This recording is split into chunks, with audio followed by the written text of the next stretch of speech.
impact on the field unlike any other freshman in Badger history. He set an NCAA record for freshman rushing yards and was the nation's 4th leading rusher, on his way to earning Conference Rookie of the Year honors. Dayne earned his first All-American honors in '97 and became the first sophomore finalist ever for the Don't Walker Award presented to college football's best running back.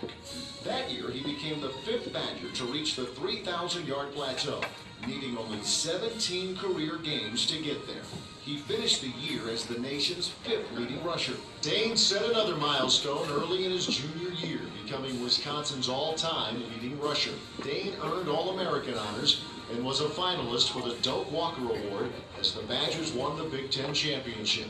At the 1999 Rose Bowl, he ran for 246 yards and 4 touchdowns, earning MVP honors and setting the stage for a magical senior year. Dayne's final season as a Badger was simply one of the finest in college football history.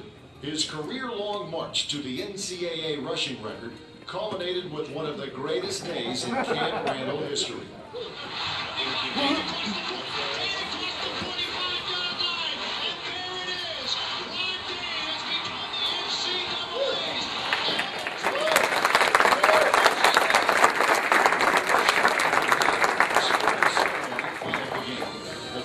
Accepted the Big Ten title and Rose Bowl invitation, but one surprise remained. University of Wisconsin wants to maybe take a look up here in the facade, how you will be remembered forever by the Badger fans. University of Wisconsin.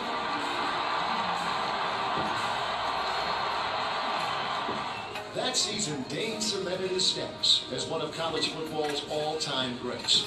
He won the Doak Walker and Maxwell Awards, as well as college football's most storied individual honor. 1999 Heisman Memorial Trophy 2. Ron Dayne, University of Pontiac.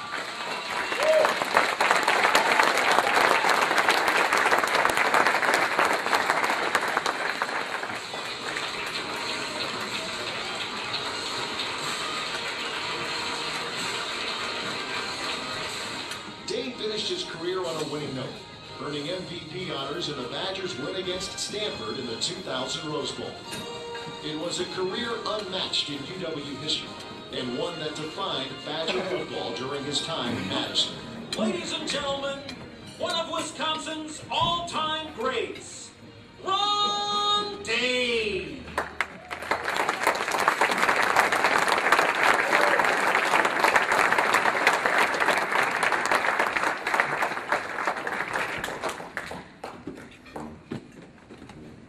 That never gets old.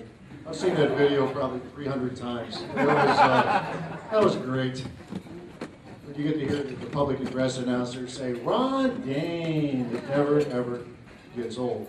It's an honor for Ron and I to be here tonight, to be here in Janesville. We've had a chance to be here now 2 or 3 times just the last few months. We were here for a Badger Days event back in June, and Ron and I were here for another function in July, and it's becoming a home away from home for us here. It's hard to believe, though, when I look at this, it's been 10 years.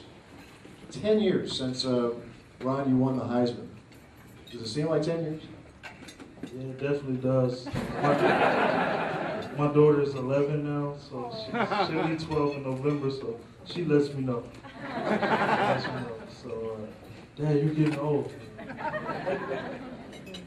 I told them, promise that I told my kids that I'm going to beat them till they turn 18. So I got to get on it. Ron's a coach now. We'll talk about that a little bit. He has a son who plays a little football right now. We'll get to that in a few minutes. It's ironic this week with the Badgers going down to Ohio State. That's a building, a stadium where Wisconsin has had some success the last few years, and it actually started 10 years ago. Wisconsin went down there to Columbus to take on Ohio State, and I don't think many people gave the Badgers much of a chance. Ohio State actually in that game got off to a 17-0 lead, and I'm on the radio saying the route might be on. I'm thinking this could be a long day. I was half right. It was a long day. It was a long day for Ohio State. Ron, what do you remember about that game? The biggest thing that stands out for me was that Coach Alvarez this was right before he had a hip replacement or a knee replacement. Knee replacement. He came in the locker room on his crutches. Coach never really said too much, during the games or even at halftime. It's usually our, each position coach. So he came in, and, we knew Coach was he was doing bad at that time. This was before surgery and everything. And so he throws one crutch. He comes in, everybody's quiet. We're sitting there. Coach comes in, limps in on his crutches, everything, and he throws one crutch. So I'm kind of like smiling. Coach is getting ready to blow up. Coach is getting ready to blow up, so everybody kind of looking at me and see what I'm gonna do.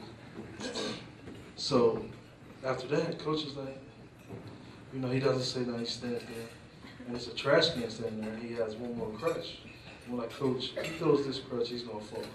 So we're like, Coach, don't throw the crutch. So he don't throw the crutch. He grabs the end of it and hits the trash can and knocks all the water and the water bottles all over everybody because we're sitting there watching him, just, if y'all don't want to play, I don't know how y'all gonna get home. Are you gonna drive? You're gonna walk? You're not flying with us. And then he kind of walked out the room. I was like, good message, Coach. He pumped us up. Really helped us, but that was the biggest thing. And then we came out. We were down, I think, like 17-6 at half, and everything started going our way. We came out. They had the ball first. I think they fumbled it, and then we got it. And our first play was like knee up the middle. I got about 60 yards. I almost scored, but I didn't score. I got down to the 2, and I was tired. I'm like, so I'm coming out, I'm coming out, and the coach was like, they're just pushing me. I'm like, no, but the only reason I came out was because I promised one of my buddies on the team. I was like, no, man, if I get down to the 2 and I'm a little bit tired, I'm gonna let you come in. So I kind of looked over, and he was right there. So, and the coach, they were pushing me back. So I came out, and Eddie Faulkner, he had the first touchdown, on our comeback. And then after that, I had like 3 more touchdowns. So, it was a good game. It was 42-17. Wisconsin beat Ohio State. That was a real good game. In the highlight reel that we saw a couple of minutes ago, you look back at that Iowa game, and that's a game that when you think about it, if there is a definition of a perfect day for a Wisconsin Badger fan, that is probably it. And there have been so many great moments, but you have a game where the Badgers are going to clinch a Rose Bowl berth. They're playing an arch rival. They're beating that arch rival badly. It's the middle of November, and it's 70 degrees in Madison, like it always is, right? Ron, there was so much hype going into that game when you're on the brink of the all-time rushing record. What was that like for you? Getting ready for that game that week, knowing what all was on the line? Well, I give thanks to Sports Illustrated for giving me that bad article saying I was a bust and that I was the worst thing that happened to Wisconsin and things like that. So when they came in to do our interview, take the pictures, they were like, oh, we taking this picture so that we could be kind of like standing over Ricky Williams or doing this. So they were just pumping me up. And then I read the article. It was like, just dogged me. They dogged me the whole time. Wow. And then it wasn't, I didn't read it. My boys brought, all my linemen brought me, I had probably about 6 magazines, Sports Illustrated. And I knew what they were talking about. So I opened it up and I read it. And I cut out, some of the pictures and some of the sayings that, Sports Illustrated said about me.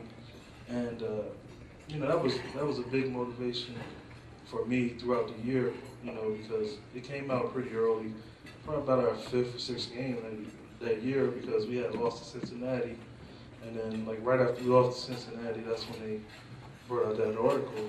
So I had it for about 7 or 8 games in my locker, right on the door, just, something to kind of remind me, how people think of you, and my thing was just to win. I wasn't doing anything personal. It was just to go out and win, and you know, it was a team goal, and do what I had to do to win. And that day, you know, when I broke the record, all I could think about is, are we going to the Rose Bowl? I wasn't thinking about the Heisman or the record, you know, but it was on my mind, you know, a lot, because, you know, driving through the town, I had like 99 yards or 123 yards, Dayne to break the record, you know, and I would see that every day, you know, and I'm trying to focus. I got school, I got my daughter, you know, so I was just like, oh, all right. And once I, you know, got out there, and we found out that Penn State had lost. That was the team that, you know, that gave us our key. If they lose and we won, we were going to the Rose Bowl. So they had lost, and we found out before the game. So my mind got taken away from the record and everything that we, you know, well, that day, you know, when they found out that Penn State had lost. So it was just like, all right, we can get to the Rose Bowl. All we got to do is get to the Rose Bowl. We just got to beat this team. We got to beat Iowa. And that game, that day, I was upset. You know, we started playing. It was like the first quarter going into the second quarter. And I was like the third leading rusher on the team. And I'm like, I'm trying to break a record too now, you know.